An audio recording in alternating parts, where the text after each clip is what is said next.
Si hubo una constante a lo largo de mi vida, fue el metal. Y lo digo de forma literal, mis padres escuchaban Hermética, después me metí en New Metal y terminé escuchando Cradle of Filth y Deicide. A lo que voy con esta intro es lo siguiente, a medida que me iba entrando en la música más pesada, siempre aparecía la famosa pregunta, ¿qué estás escuchando? ¿Por qué escuchar a esos tipos gritando como puedes escuchar a Charlie o Fito? Honestamente, jamás pude responder esta pregunta, ni yo sé cómo terminé escuchando tipos gritando sobre doble pedal y distorsión. Es por eso que decidí buscar respuestas indagando en uno de los géneros de música pesada más populares, el death metal.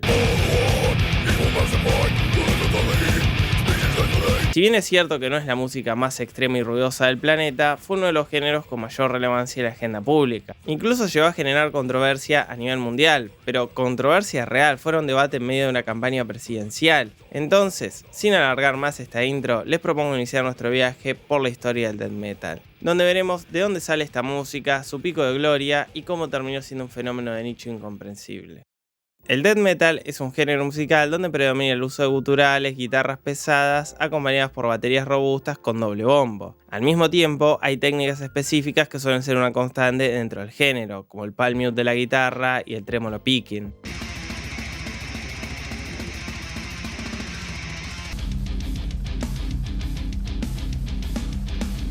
Y por último, pero no menos importante, están los blast beats, que es difícil de explicar, pero suena así.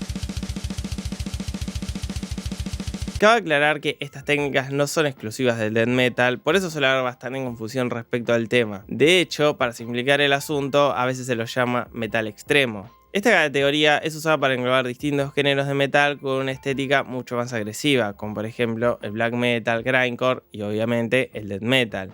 Hay más géneros dentro de esta categoría, pero de momento tomemos estos tres para no hacer esto más confuso. Sé que hoy en día internet está lleno de estos expertos en géneros musicales, pero cuando fue el auge del metal extremo allá por los 90s, no se lo diferenciaba tanto. Es decir, por fuera del circuito metalero, el death metal, el grindcore e incluso algunas bandas de thrash como Slayer eran catalogadas como death metal. Esto se debe a que necesitaban consolidar distintos nichos con un sonido similar que se habían creado a lo largo del mundo. Lo que separaba a estos géneros del metal convencional era obviamente su carácter extremo. Mientras el metal clásico se inclinaba por el virtuosismo y las voces limpias, el metal extremo estaba emparentado con el punk y el hardcore punk. De ahí viene todo ese sonido más rápido, abrasivo y sucio. Después, si nos ponemos más técnicos, se pueden encontrar más diferencias, pero de momento no nos interesa. Lo importante es dejar en claro que el death metal no solo es difícil de delimitar a nivel musical, también su origen es difuso. Aún así, haré un esfuerzo por explicar cómo nació esta música. Teóricamente, el sonido que hoy conocemos como metal extremo inicia con dos bandas europeas, Venom del Reino Unido y Hellhammer de Suecia, aunque más adelante se convertirían en Celtic Frost. Ellos fueron los primeros en alejarse del sonido limpio del metal clásico y toda la ola de metal británico, dando paso a lo que algunos historiadores llaman la primera ola de black metal. Lo central en este punto es ver cómo esta música estaba directamente influenciada por el movimiento punk y el hardcore punk. Pero además le agregaron todo un componente performático donde el oculto y el satanismo eran parte fundamental de la obra. Esto les permitía ampliar el potencial narrativo de su propuesta, pero también servía para generar impacto en los medios de comunicación. Mientras los miembros de Judas Priest y Black Sabbath intentaban explicarle al mundo que ellos no eran satánicos, los de Venom ponían cabras satánicas en las tapas de sus álbumes. Dicho esto, ninguna de las bandas tenía relación con el satanismo, la mayoría eran ateos. Ellos pensaban la música bajo la lógica del cine de terror. De hecho, creo que toda la simbología la sacaron de Lovecraft o directamente del cine. La cosa es que de esta corriente se empiezan a desprender géneros musicales como el black metal y el thrash metal en Estados Unidos. El black metal no nos interesa de momento, además ya le dediqué un video entero. El que nos importa ahora es el thrash, principalmente por los primeros álbumes de Metallica, Megadeth, Slayer y Sepultura.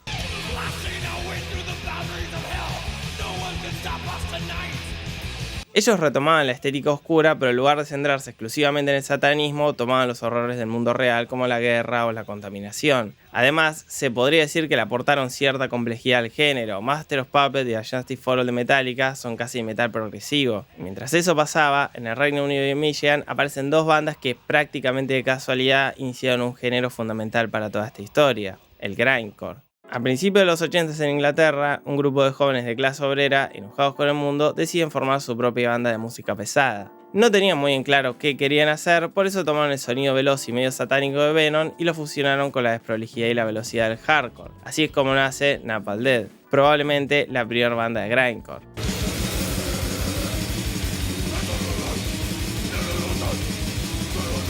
Mientras tanto, en Michigan, un grupo de jóvenes cansados de la monotonía de la vida urbana iniciaron su propio proyecto musical llamado Repulsion. Por esas cosas del destino, ven en las noticias que un joven conocido como Dave Gray Hollister había sido detenido por profanar cadáveres. Como no hay nada más metalero que saquear tumbas, lo llamaron para tocar la batería. El problema es que no era un gran baterista, lo cual le impedía tocar a la velocidad necesaria para hacer metal. Ahí es cuando decide empezar a usar el redoblante en lugar de los platillos. Es así como crea el famoso blast beat que mencioné al principio.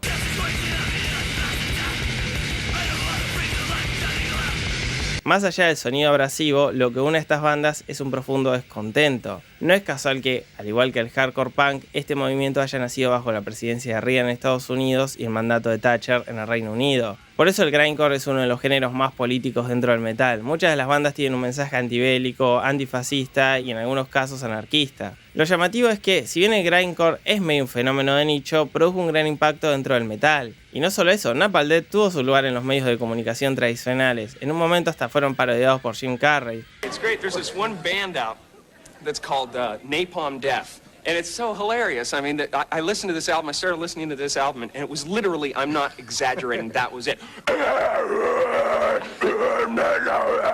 Por fuera de la naturaleza insólita de esta entrevista, lo importante es ver cómo el metal extremo empezaba a cobrar relevancia a nivel mundial. Cada vez eran más los jóvenes con ganas de experimentar con este sonido mucho más violento, como pasó en Florida con la banda Dead, a quien se les adjudica la creación del death metal.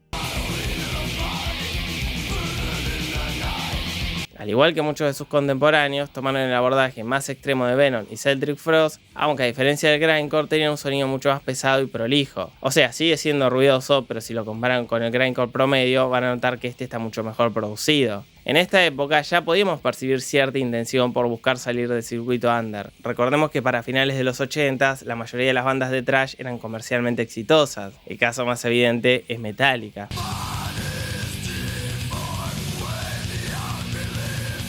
Habiendo dicho esto, no eran la única banda incursionando en el death metal. Hay quienes afirman que el primer disco de death metal fue Seven Churches de la banda Possessed. De hecho, el último track de este álbum se llama Death Metal. Y como si fuera poco, también podríamos nombrar a Carcass, una banda inglesa que empezó a abordar el grindcore de forma un tanto más compleja y hasta melódica. Como habrán notado, es difícil decir quién creó el género. Incluso podemos llegar a debatir si los pioneros del death metal efectivamente hacían death metal. En lo personal, creo que todas estas bandas ayudaron a construir un género que se terminaría de consolidar en los 90 gracias a bandas como Autopsy, Morbid Angel o Deicide. Acá es donde aparecen muchos de los componentes que mencioné al principio del video. Sin embargo, la banda que se encargaría de poner al death metal en el mapa sería Cannibal Corpse.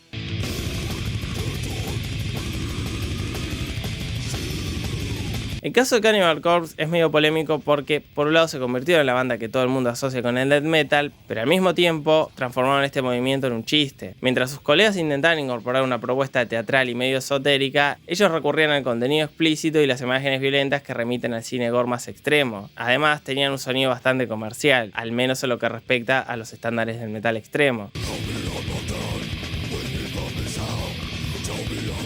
En lo personal, me sigue gustando Cannibal Corpse y creo que son importantes dentro de la historia de este género, pero entiendo las críticas hacia la banda más allá de que no las comparto. Pero bueno, discusiones metaleras aparte, la estética siniestra de Cannibal Corpse sería lo que los catapultaría a la fama. Tanto fue así que el candidato republicano Bob Dole, en medio de una campaña, los acusó a ellos y a Ghetto Boys de poner en riesgo el futuro de Estados Unidos.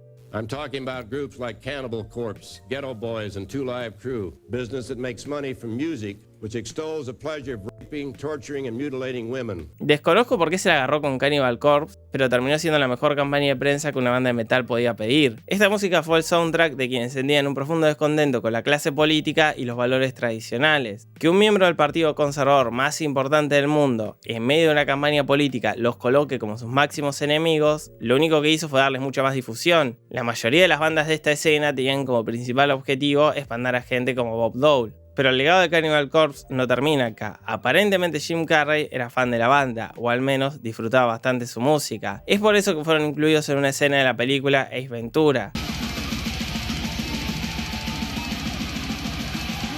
Sin exagerar, mucha gente empezó a escuchar death metal por esta escena. Al día de hoy hay quienes llaman a Cannibal Corpse la banda de Ace Ventura. Lamentablemente, el boom comercial del death metal no llegaría demasiado lejos. Para empezar, se llenó de bandas poco creativas intentando ser los próximos Cannibal Corpse, haciendo que la escena se volviera mega monótona. Por eso la mayoría de los pioneros empezaron a buscar un sonido mucho más complejo y melódico, como puede ser el caso de Symbolic the Dead o Heartwork de Carcass, verdaderos discazos que deberían escuchar si les gusta el metal.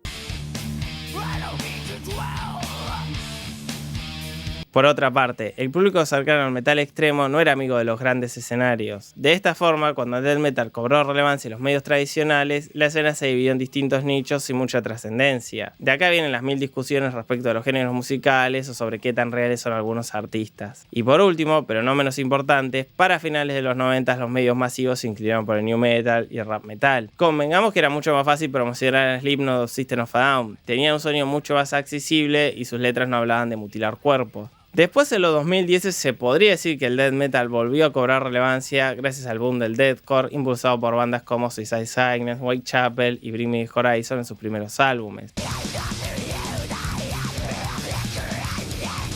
Sacando contadas excepciones, al igual que pasó con el death metal en los 90, se llenó de clones que terminaron enterrando al género. Así y todo, hay discos que me siguen gustando al día de hoy, como The Cleaning de Suicide Silence.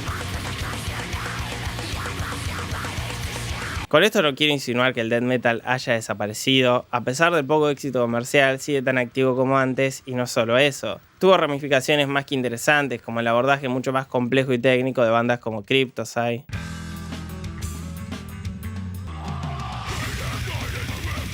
También está Artificial Brain, quien en 2022 sacó una obra conceptual sobre un posible futuro distópico.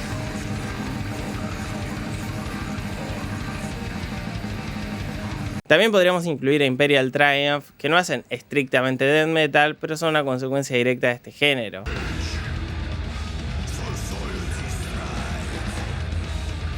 Lo triste de toda esta historia es que musicalmente el metal extremo es uno de los géneros más ricos y experimentales que existe, pero jamás fue reconocido como tal. El metal clásico y algunas bandas de thrash gozan de cierto prestigio. Incluso el metal progresivo es celebrado por su virtuosismo técnico, pero al día de hoy todos los prejuicios habidos y por haber caen en géneros como el death metal y sus ramificaciones. Por ejemplo, hay un capítulo de la serie Skins donde uno de los personajes casi queda sordo por escuchar metal extremo. También está ese famoso video de Chomo donde dice que esta música no tiene reglas, como si solamente fueran un grupo de cerebrados tocando instrumentos. Personalmente no creo que sea música tan difícil de digerir. Si fuera un objeto de burlas fue porque priorizaron conservar la esencia del género por sobre el éxito económico. Así que si jamás escucharon esta música por miedo a los señores de pelo largo gritando, tal vez este video les sirva como punto de partida. Y para ir cerrando, mientras hacía este video me topé con una entrevista de un psiquiatra a quien le consultaron sobre el death metal. Según él, en esencia el death metal es música deprimente, y creo que ahí está la clave de todo este asunto. Este género musical, aparentemente vacío de contenido, sirvió como vía de escape para muchos jóvenes a lo largo del mundo. Tener un espacio para descargarse y exteriorizar emociones difíciles de poner en palabras resulta terapéutico. Obviamente que esta música puede ser chocante y gráfica, pero el mundo ya de por sí es un lugar hostil. Las imágenes sangrientas y la violencia completamente exagerada son una forma de exteriorizar emociones negativas de forma segura. El death metal no es responsable de la violencia en el mundo, solo le puso guturales y guitarras furiosas. Y con eso voy a terminar este video. No sin antes agradecerle a los miembros del canal, esa gente que mensualmente hace un aporte económico para que el canal exista, o también a quienes donan por Mercado Pago o con ese botón que dice donaciones ahí en los videos de YouTube. La verdad que todo eso ayuda un montón. También se le agradece a quienes comentan, me siguen en Twitter, Instagram, el Twitter de Instagram y todas esas cosas que andan dando vueltas por ahí. Por ahora me despido y nos estaremos viendo la semana que viene.